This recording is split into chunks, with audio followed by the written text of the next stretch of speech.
ओम नमः शिवाय। आज आपको बता रहे हैं जगत गुरु श्री आदि शंकराचार्य के अद्भुत जीवन के संबंध में सद्गुरु के विचार। आदि शंकराचार्य भारत के एक महान दार्शनिक एवं धर्म प्रवर्तक थे। उन्होंने अद्वैत वेदांत को ठोस आधार प्रदान किया है। उन्होंने सांख्य दर्शन का प्रधान कारणवाद और मीमांसा दर्शन के ज्ञान कर्म समुच्चयवाद का खंडन किया। इन्होंने भारतवर्ष में 4 कोनों में मठों की स्थापना की थी जो अभी तक बहुत प्रसिद्ध और पवित्र माने जाते हैं। आदि शंकराचार्य को शंकर के अवतार माने जाते हैं।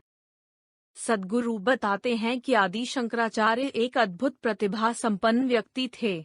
आदि शंकराचार्य बुद्धिमत्ता की दृष्टि से अत्यंत महान थे। भाषाओं में उनकी प्रतिभा विलक्षण थी।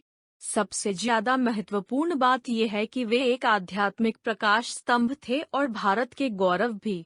बहुत ही छोटी उम्र में बुद्धिमानी और ज्ञान का जो स्तर उनमें था, उसने उन्हें मानवता के लिए एक चमचमाता सितारा, प्रकाश स्रोत बना दिया था। वे जब बालक ही थे, तभी बहुत ही प्रतिभा संपन्न और असामान्य विद्वान थे। उनकी योग्यताएं अतिमानवीय थीं, किसी मनुष्य के लिए असंभव है। सद्गुरु बताते हैं कि आदि शंकराचार्य 2 वर्ष की उम्र में धारा प्रवाह संस्कृत बोल और लिख सकते थे। 4 साल का होते होते वे सभी वेदों का पाठ कर सकते थे और 12 की उम्र में उन्होंने संन्यास लेकर घर छोड़ दिया था। इतनी छोटी उम्र में भी उन्होंने शिष्य इकट्ठा कर लिए थे, जिनके साथ उन्होंने आध्यात्मिक विज्ञान को फिर से स्थापित करने के लिए देश भर में घूमना शुरू कर दिया था। सद्गुरु बताते हैं कि आदि शंकराचार्य 32 वर्ष के होते होते आदि शंकराचार्य ने शरीर छोड़ दिया था, पर 12 से 32 की उम्र के उन 20 सालों में उन्होंने भारत के चारों कोनों की कई यात्राएं की। केरल से बद्रीनाथ जाकर वे वापस आए और सभी दिशाओं में हर जगह गए। इतनी छोटी उम्र में हजारों पृष्ठों के साहित्य की रचना भी उन्होंने की। सद्गुरु बताते हैं कि आदि शंकराचार्य के गुरु असामान्य थे। आदि शंकराचार्य को गुरु गौड़पाद से मार्गदर्शन मिला। उनके मार्गदर्शन में ही यह सब अतुलनीय काम आदि शंकराचार्य ने किया। गौड़पाद भी हमारी परंपराओं के भाग रहे हैं। वे एक असामान्य गुरु थे, पर उनके उपदेश कभी लिख कर नहीं रखे गए और उन्होंने ये सुनिश्चित किया कि उन्हें लिखा न जाए। उन्होंने हजारों लोगों को सिखाया, पढ़ाया होगा, पर 15 से 20 ऐसे अच्छे लोग तैयार किए, जिन्होंने इस देश में एकदम शांति से, चुपचाप, बिना शोर मचाए, आध्यात्मिक विज्ञान को फिर से स्थापित कर जीवित किया एवं उपयोगी बनाया। उन्होंने कोई नया धर्म या पंथ नहीं चलाया। सद्गुरु इस संबंध में अपना भी विचार प्रकट करते हैं कि ईशा का भी इरादा रहा है कि कोई नया धर्म या शास्त्र न बनाते हुए आध्यात्मिक विज्ञान को बस जीवन के एक तरीके के रूप में, मनुष्य के अंदर शिक्षा के रूप में स्थापित करना, जिस पर वो अमल करे। सद्गुरु बताते हैं कि बद्रीनाथ का ऐतिहासिक महत्व है क्योंकि यहाँ के मंदिर को आदि शंकराचार्य ने स्थापित किया था। उन्होंने वहाँ अपने लोगों को ही नियुक्त किया। जिन लोगों को उन्होंने नियुक्त किया था, वे पारंपरिक रूप से नंबूदिरी अर्थात ब्राह्मण थे और उनके ही वंशज आज भी मंदिर के पुजारी हैं। सद्गुरु बताते हैं कि आदि शंकराचार्य उन दिनों कलाड़ी से बद्रीनाथ, जो कि 3000 किलोमीटर से भी ज्यादा की दूरी है, चल कर गए थे और फिर वापस आए थे। सद्गुरु बताते हैं कि एक बार जब आदि शंकराचार्य उत्तर भारत में थे तो अपने सहज बोध से उन्हें पता चला कि उनकी मां का आखिरी वक्त आ गया था। 12 साल की उम्र में उन्हें संन्यास लेने की आज्ञा मां ने इसी शर्त पर दी थी कि मां की मृत्यु के समय वे उनके पास ही होंगे। तो जब उन्हें ये महसूस हुआ कि उनकी मां बीमार थी, तब वे वापस केरल की ओर चल पड़े और मां के पास उनकी मृत्यु से पहले ही पहुंच गए। मां मृत्युशैया पर ही थीं और शंकराचार्य ने कुछ दिन उनके साथ बिताए। मां की मृत्यु के बाद सब काम निपटाकर वे वापस उत्तर की ओर जाने के लिए निकल पड़े। सद्गुरु कहते हैं कि हिमालय की यात्रा आज भी करने में कठिन लगती है, तो आप समझ सकते हैं कि उस समय में ये कितनी कठिन होगी, और आपको ये सोचकर आश्चर्य होगा कि वे इतना सब कैसे चले होंगे। कल्पना कीजिए, उनका प्रयास कितना बड़ा होगा। सद्गुरु एक घटना बताते हैं कि आदि शंकराचार्य एक बार एक व्यक्ति के साथ शास्त्रार्थ में उतरे और जीत गए। फिर उस व्यक्ति की पत्नी ने आदि शंकराचार्य के साथ शास्त्रार्थ शुरू किया। तर्क के मामले में आदि शंकराचार्य का स्तर बहुत ऊंचा था और ऐसे विद्वान के साथ आप आसानी से तर्क नहीं कर सकते। तो उसने ऐसे बात की, आपने मेरे पति को हराया है, पर वे पूर्ण नहीं हैं। हम दोनों एक पूर्ण भाग के दो आधे आधे भाग हैं। इसलिए आपको मेरे साथ भी शास्त्रार्थ करना होगा। इस तरह के तर्क को आप यूं ही अनसुना नहीं कर सकते। तो आदि शंकराचार्य का उस स्त्री के साथ शास्त्रार्थ शुरू हुआ। जब उसने देखा कि वो हार रही है तो उसने उनसे यौन संबंधों के विषय पर प्रश्न करना शुरू किया। शंकराचार्य जो कुछ कह सकते थे वो उन्होंने कहा, पर वो ज्यादा गहरे विवरणों में उतर गई और पूछा, आप अनुभव से क्या जानते हैं? आदि शंकराचार्य ब्रह्मचारी थे। वे समझ गए कि ये उन्हें हराने की चाल थी। तब वे बोले, ठीक है, हम 1 महीने के लिए रुक जाते हैं। हम 1 महीने बाद यहीं से शुरू करेंगे जहाँ पर हम रुक रहे हैं। फिर वे एक गुफा में गए और अपने शिष्यों से बोले, चाहे जो हो जाए, किसी को इस गुफा में आने मत देना, क्योंकि मैं कुछ समय के लिए अपना शरीर यहाँ छोड़ रहा हूँ और कोई दूसरी संभावना देखता हूँ। सद्गुरु बताते हैं कि जीवन ऊर्जा अर्थात प्राण शक्ति अपने आप को 5 आयामों में अभिव्यक्त करती है: प्राण, समान, अपान, उदान और व्यान वायु। प्राण शक्ति के इन 5 आयामों के अलग अलग काम हैं। प्राण श्वसन क्रिया, विचार प्रक्रिया और स्पर्श के अनुभव को संभालता है। वे बोलते हैं कि आप कैसे पता लगाते हैं कि कोई जिंदा है या मर गया है? सांस रुक जाने पर उसे मरा हुआ माना जाता है। सांस तभी रुकती है जब प्राणवायु बाहर निकलने लगती है।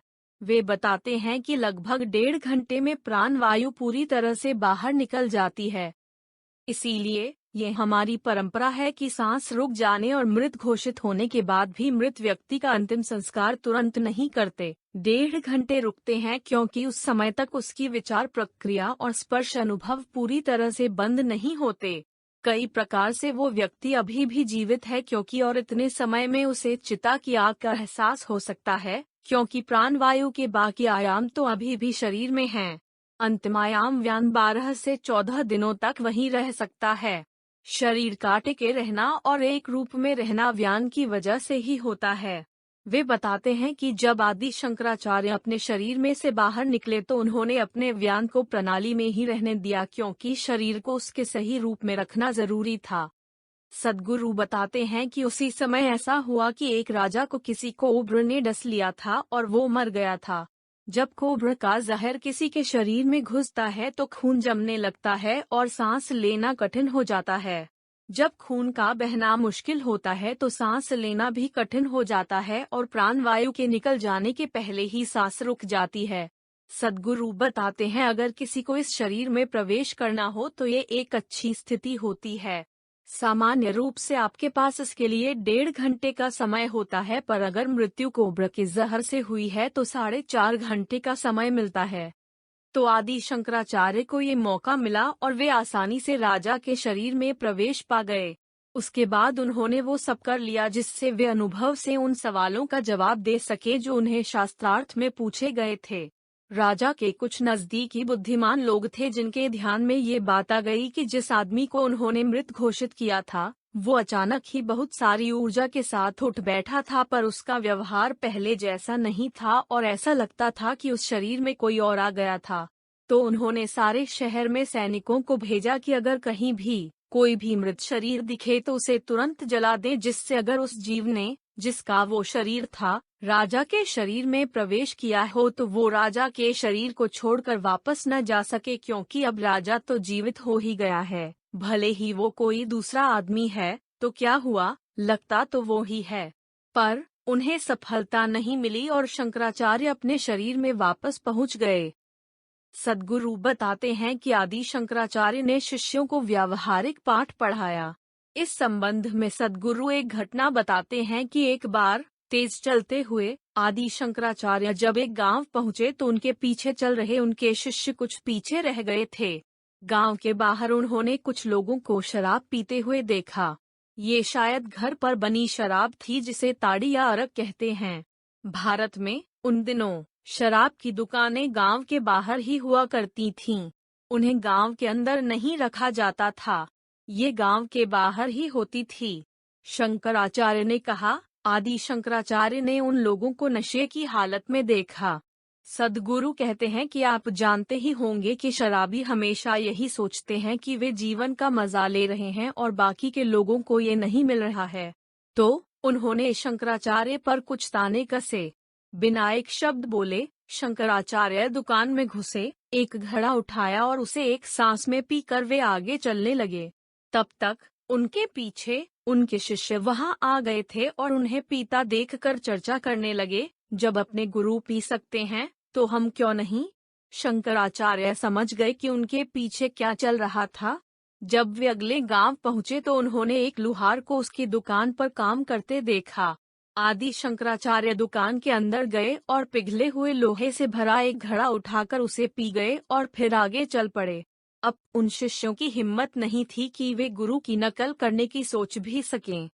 सद्गुरु आदि शंकराचार्य की मृत्यु के संबंध में बताते हैं कि अपने जीवन के आखिरी समय में आदि शंकराचार्य अपनी संस्कृति में, परंपराओं में, उनका ब्राह्मण के रूप में जीवन, उनका वैदिक जीवन आदि इतने डूब गए थे कि जीवन के मूल तत्वों को वे सही ढंग से नहीं देख पा रहे थे।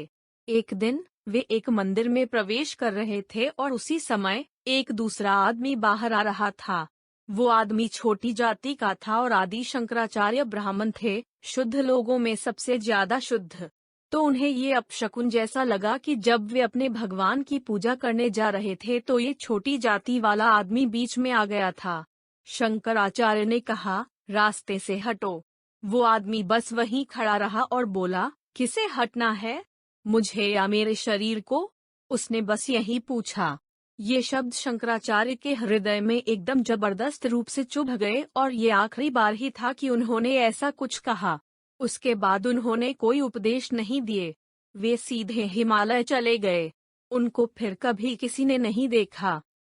सद्गुरु बताते हैं कि आदि शंकराचार्य क्यों इतने महान थे। वे कहते हैं, ऐसे व्यक्ति को कैसे बनाया जा सकता है।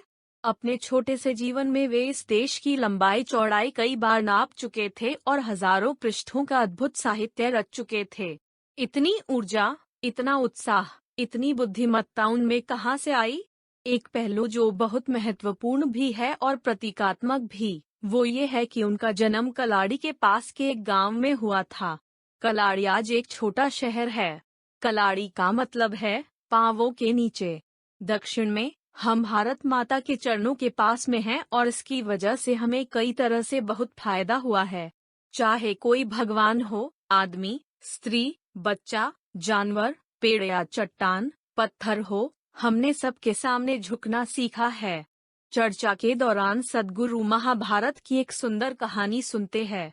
युद्ध में सहायता मांगने के लिए जब दुर्योधन और अर्जुन एक ही समय पर कृष्ण के पास पहुँचे, एक उनके सिर के पास खड़ा हुआ और एक उनके पैरों के पास, और बस इसी से सब फैसले हो गए।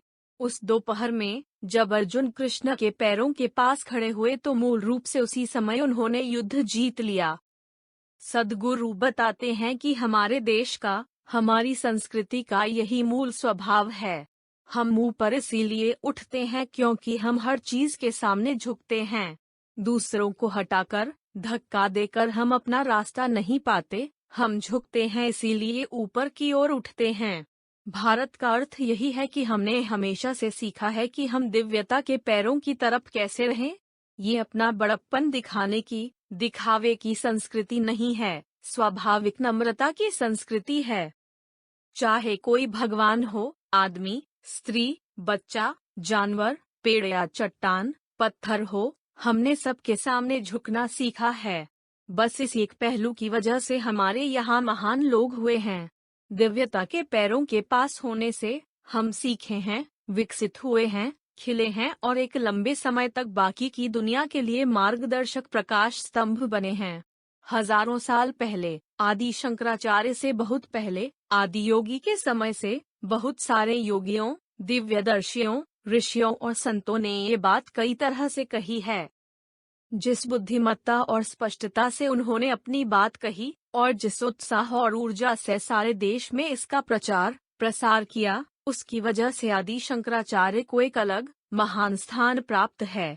आज की दुनिया के लिए ये एक बात समझना बहुत महत्वपूर्ण है कि ये सब ज्ञान, ये सारी बुद्धिमानी किसी विश्वास या श्रद्धा के कारण नहीं आई, बल्कि आत्मज्ञान की वजह से आई है। अगर आध्यात्मिक प्रक्रिया मूल मानवीय तर्क और आज की वैज्ञानिक शोध के साथ एक लय में न हो तो लोग उसे स्वीकार नहीं करते। आने वाली पीढ़ियां वो सब ठुकरा देंगी जो उनके लिए तर्क की कसौटी पर ठीक न लगे और वैज्ञानिक रूप से सही न हो। इस संदर्भ में आदि शंकराचार्य आज भी उतने ही महत्वपूर्ण हैं, सार्थक हैं। सद्गुरु आदि शंकराचार्य की माया के बारे में शिक्षा बताते हैं कि आदि शंकराचार्य ने जो कहा उसके बारे में काफी गलतफहमी है। मुझे लगता है कि उनके लिए मेरा ये फर्ज बनता है कि मैं कम से कम एक पहलू को स्पष्ट करूं। बहुत सारे लोगों का कुछ इस प्रकार का कहना है, माया का मतलब है वो जो नहीं है, ऐसा वे कहते हैं। ये क्या बकवास है। वास्तव में माया का मतलब वो जो नहीं है, ऐसा नहीं है। माया का मतलब भ्रम है, इस अर्थ में कि आप उसे उस रूप में नहीं देखते जैसी वो है। आप इस ठोस शरीर में हैं, पर आप जो खाना खा रहे हैं, जो पानी पी रहे हैं और जिस हवा में सांस ले रहे हैं, उनसे आपके शरीर की कोशिकाएं रोज ही बदल रही है। जिस तरह की खास कोशिका है, उसका 2 दिन से कुछ साल तक के समय में पूरी तरह से कायाकल्प हो जाता है और इससे आपके शरीर के हर अंग, हर कण का भी कायाकल्प हो जाता है। इसका मतलब है कि कुछ समय बाद आपका शरीर एकदम नया हो जाता है। अगर आपके अनुभव में ऐसा लगता है कि ये वही पुराना शरीर है तो यही माया है। ऐसे ही आप अस्तित्व को जिस तरह से समझते हैं, जिस तरह से आप इस दुनिया को अपनी 5 ज्ञानेंद्रियों से जानते हैं, वो पूरी तरह से अलग है। जैसा आप समझते हैं वैसा नहीं है, ये भ्रम है। ये मृग मरीचिका की तरह है। अगर आप शहरों, गांवों को जोड़ने वाले बड़े रास्तों पर, राजमार्गों पर दोपहर में गाड़ी चला रहे हों तो कभी कभी दूरी पर ऐसा लगता है कि पानी है। जब आप वहां पहुंचते हैं तो निश्चित ही कोई पानी नहीं होता। इसका मतलब ये नहीं है कि वहां कुछ भी नहीं है। वहां प्रकाश का अपवर्तन है जो ये भ्रम पैदा करता है। कोई चीज कुछ है पर कुछ और लगती है। आप जिसे मैं समझते हैं वो वास्तव में सब कुछ है, यही माया है। आप जिसे कोई अन्य समझते हैं वो वास्तव में आप स्वयं है। आप जिसे सब कुछ समझते हैं वो कुछ भी नहीं है। यही वो माया है जिसके बारे में आदि शंकराचार्य कह रहे हैं। सद्गुरु शंकराचार्य के उपदेश सृष्टिकर्ता का एकत्व के संबंध में समझाते हैं कि उन्होंने ये भी कहा कि मनुष्य की प्रणाली को जानने से हम सारे ब्रह्मांड को जान सकते हैं। आधुनिक भौतिक शास्त्र हमें बताता है कि सारा ब्रह्मांड मूल रूप से एक ऊर्जा है। इसी तरह से आज से सैकड़ों साल पहले आदि शंकराचार्य ने कहा था कि सृष्टि और सृष्टिकर्ता एक ही है। अब बहुत लंबी शोध के बाद विज्ञान इस बात के समांतर आया है जो आदि शंकराचार्य ने और हमारे बहुत से ऋषियों ने हजारों साल पहले कही थी। सद्गुरु कहते हैं कि ये आध्यात्मिक बुद्धिमत्ता पहाड़ों पर से अर्थात जहाँ योगी साधना करते हैं, शहरों, कस्बों, गांवों में और उससे भी ज्यादा लोगों के दिलों में, मन में आनी चाहिए। अब समय आ गया है कि हम इस संस्कृति को, धर्मनिष्ठा को और नम्रता की भावना को वापस लाएं, क्योंकि इन्होंने हमें बहुत कुछ दिया है। हमें झुकना सीखना है। ये हमारी ताकत रही है, यही हमारा रास्ता, तरीका रहा है। ये हमारे लिए सबसे बड़ी संपत्ति होगी, ये हमारे राष्ट्र का भविष्य होगा। अगर हम ये एक चीज कर लेते हैं तो सारी दुनिया हमारा मार्गदर्शन मांगेगी। हमें अपने देश में और सारी दुनिया में आदि शंकराचार्य के बोध को, उनकी शिक्षा को और उनके भाव को फिर से स्थापित करना चाहिए। उनके ज्ञान की ज्योत को प्रज्वलित करना चाहिए। सद्गुरु बताते हैं कि आदि शंकराचार्य ने गहरे स्तोत्र लिखे जिनसे उनकी भक्ति और प्रतिभा की झलक मिलती है। आज 1000 से ज्यादा सालों के बाद भी यह मंत्र लोगों के दिलों में जीवित है। इससे हमें पता चलता है कि वे कितने बड़ी ज्ञानी और प्रतिभावान थे। उनके द्वारा लिखा हुआ स्तोत्र निर्वाण षटकम जो कि बहुत ही शक्तिशाली स्तोत्र है, जो सैकड़ों सालों से हमारे वैराग्य मार्ग का एक और नाम बन गया है। पहली बार लिखे जाने के समय इसका जितना असर था उतना ही आज भी है। इस स्तोत्र में शब्द संयोजन बहुत ही सोच समझकर किया गया है। ये शब्द और उनकी ध्वनियाँ यौगिक मार्ग में प्रचलित आध्यात्मिक प्रक्रिया के लिए आधारशिला जैसी हैं। आदि शंकराचार्य के स्तोत्रों में भज गोविंदम भी है। ये स्तोत्र इस बात में अनोखा है कि ये जिज्ञासु को प्रेरित करता है कि वो जीवन सागर के पार जाने का काम किसी भी तरह से करे। आदि शंकराचार्य कहते हैं कि चाहे जिस तरह से भी हो, भोग से या अनुशासन से, ये काम करना महत्वपूर्ण है। वीडियो को अंत तक देखने के लिए धन्यवाद।